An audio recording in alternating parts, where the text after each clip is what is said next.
তো হুজুর, এখন আমার যেটা প্রশ্ন এটা হইল গিয়া, এই যে আকিদা যেটা, এটার গুরুত্ব কতটুকু মুসলিম সমাজের কাছে বা একজন মুসলমান ইসলাম ধর্মাবলম্বী যারা আছেন তারা আছে আর কি, এই আকিদার গুরুত্ব কত?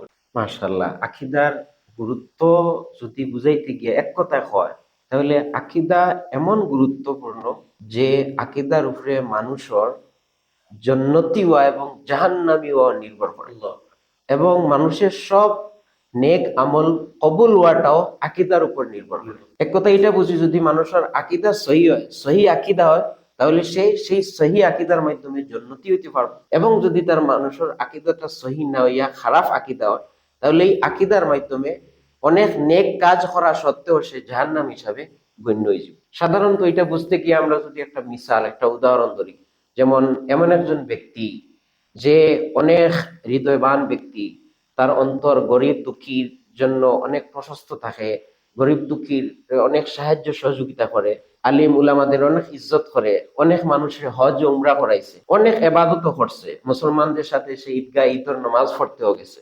কিন্তু যদি সে এমন কোনো আকিদা লালন করে, যেমন যদি সে এরকম আকিদা থাকে যে আল্লাহর মতন অন্য কেউ এবাদতের লায়েক, অর্থাৎ আল্লাহর জাত বা আল্লাহর সিফাত গুণাবলীর মধ্যে যদি কেউর শরীক মানিলায়, এই সমস্ত যদি আকিদায় লালন করে এবং ওই আকিদা নিয়ে যদি সেই ব্যক্তি মারা যায়, এবং সে যে মানুষের উপর এহসান করছিল দুনিয়ায় থাকা অবস্থায়, যাদেরকে সে সাহায্য করছিল, অনেক সে হজ করাইছিল, উমরা করাইছিল, সেই মানুষের যদি জানেন যে এই ব্যক্তি এই কুফরি আকিদা নিয়া মারা গেছে, তখন যদি তার সেই এহসানমন্দ মানুষরা যদি চায় তার জানাজার নামাজ পড়তা, জানাজার নামাজ ছাড়েন, যদি চায় যে তার মাগফিরাতর লাগি দোয়া কামনা করতা, তাও ইসলামে সার ইজাজত দিত না, বরং এটা ইসলামে গুনাহ হিসেবে গণ্য করবে। তাহলে একজন মানুষ অনেক নেক কাজ তার দিকে, কিন্তু তার আকীদা খারাপ আছিল, যে আল্লাহর সাথে কারো শরীক করত, আল্লাহর মতন আরো কারোর ইবাদতের লায়ক মনে করত, এবং এই আকীদা নিয়ে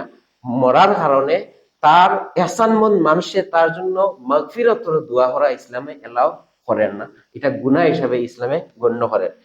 সামনে আরেকজন ব্যক্তি যার আকীদা আলহামদুলিল্লাহ, আকীদা তার সহি আকীদা, শিরকি কুফরি এমন কোন আকীদা না, এবং সে তার জিন্দগিতে কোনো নেকির কাজ করছে না, সে নামাজও পড়ছে না, বরং শিরকি গুনাহ ছাড়া সব ধরনের গুনাহ করি লাইছে, সব নামাজ ছাড়া তাকে লইয়া যত ধরনের গুনাহ আছে সবকিছু সে করি লাইছে, শুধুমাত্র শিরকি গুনাহটা করছে না, শিরকি গুনাহ ব্যতীত সব ধরনের গুনাহ করি লাইছে। কিন্তু যদি এই ব্যক্তি তার আকীদা সহি থাকার কারণে সব ধরনের গুনাহ করিয়া কোনো আমল না থাকা সত্ত্বেও যদি এই ব্যক্তি মারা যায়, তাহলে মুসলমানের উপরে ফরজ হইয়া থাকলো তার উপরে কাফন দাফন করা। শুধু জনতা নয়, তার কাফন দাফন করাটা মুসলমানদের জন্য ফরজ। যদি কোনো মুসলমানও করে না, তাহলে সব মুসলমান গুনাহগার হয়ে যাবে। এবং সে ব্যক্তি যেহেতু দুনিয়ার মধ্যে অনেক গুনাহ করছে, অনেক নেক কাজ হল ছাড়ছে, ফরজ ওয়াজিব সবগুলো ছাড়ছে, তাই কিয়ামতের ময়দানও তার এই গুনার বদলা মুআফিক সে তার আযাব হওয়ার পরে একদিন না একদিন সে জান্নাতের মধ্যে আইব। এবং এই জান্নাতের মধ্যে যে আইছে, একটাই কারণ, তার আকীদা সহি আছে। তাহলে বোঝা গেল সহি আকীদা থাকার কারণে নেক আমল জিরো থাকা সত্ত্বেও শুধুমাত্র তার সহি আকীদা থাকার কারণে একদিন না একদিন সে জান্নাতের মধ্যে আইব। এবং অপর ব্যক্তি যার আকীদা খারাপ নিয়ে মারা গেছিল, এতটুকু নেক আমল থাকা সত্ত্বেও বিনা হিসাব সে হামেশার লাগে জাহান্নাম হিসাবে গণ্য করবে। এতটুকু আকীদার গুরুত্ব। সেই জন্য সব নবীরা সর্বপ্রথম উম্মতদেরকে আকীদার সম্বন্ধে আগে তারা জ্ঞান দিচ্ছেন, আকীদার সম্বন্ধে আগে মানুষের দাওয়াত দিচ্ছেন।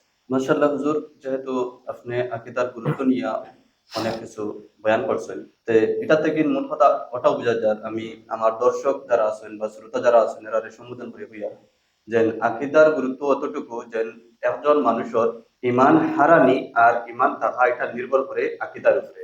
সামান্য যেদিন আকিদার জ্ঞান না থাকে, তার যতটুকু একজন মুসলমানের লাগে আকিদার জ্ঞান থাকা জরুরি, তখন সামান্য কিছু হওয়ার কারণে বা বিশ্বাস স্থাপন করার কারণে তার তাইব ইমান দেখতে গিয়ে পারে।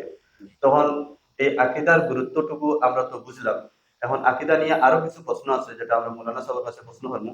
এখন হুজুর, এখন আমরা তো আকিদার বিষয়ে গুরুত্ব জানলাম, আমার যেটা নেক্সট যেটা প্রশ্ন ওইটা হইল গিয়া, আমরা এখন আকিদা মানতে সময় বা হার মানতাম আর কি, এখন আকিদার ইমাম কয়জন আছেন বা আকিদা ইমাম মানতে সময় আমরা হার মানতাম, জি নিশ্চয়, তাও একটা জানার বিষয়। কারণ যখন দুশ্মনানে ইসলাম, ইসলাম ধর্মের দুশ্মনদের পক্ষ থেকে যখন আল্লাহর জাতের উপর বিভিন্ন প্রশ্ন ছড়াছড়ি শুরু হইলো, আল্লাহর জাতের উপর, আল্লাহর সিফত গুণাবলীর উপর বিভিন্ন প্রশ্ন, বিভিন্ন এতরাজ যখন শুরু হইলো, তখন উলামায়ে কেরামগণ সেই এতরাজ গুলো একটা উসুলের মাধ্যমে, কায়দা কানুনল রুল রেগুলেশনের মাধ্যমে সঠিকভাবে আকিদারে মানুষের কাছে উপস্থাপন করিয়া রাখছেন। এবং এই যারা এই আকিদাকে মানুষের সামনে সুন্দরভাবে উপস্থাপন করছেন, তারারে আমরা ইমাম হিসাবে গণ্য করি। যেমন আমরা মাসলা মাসাইলর ইমাম হিসাবে, মজহবর ইমাম হিসাবে আমরা ৬০ জনকে যে মানি, এবং আমরা আলহামদুলিল্লাহ ইমাম আজম আবু হানিফা রহমতুল্লাহ আলাইহি মানি, তানোর অনুসরণ করি।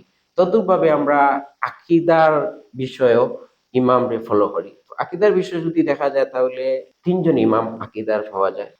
একজনের নাম ওই তাহলো গিয়া ইমাম আবুল হাসান আলী আশআরি শাফিঈ রহমতুল্লাহ তাআলা আলাইহি, যিনি ৩৩০ হিজরির মধ্যে ইন্তকাল করছেন।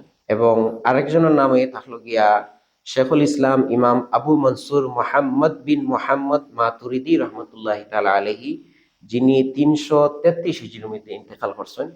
এবং আরেকজন আকিদার ইমাম ওই তাহলা ইমাম আবু আব্দুল্লাহ আহমদ ইবনে হাম্বল রাদিয়াল্লাহু তাআলা আনহু, এবং তিনি ৪৪১ হিজরির মধ্যে ইন্তেকাল করছেন। তো বিশেষ করিয়া আমরা যারা হানফি মযহবের অনুসরণ করি, তারা বিশেষ করিয়া শেখুল ইসলাম ইমাম আবু মনসুর মোহাম্মদ বিন মোহাম্মদ মাতুরিদি রহমতুল্লাহ তাআলা আলাইহির অনুসরণ করি আকিদার বিষয়।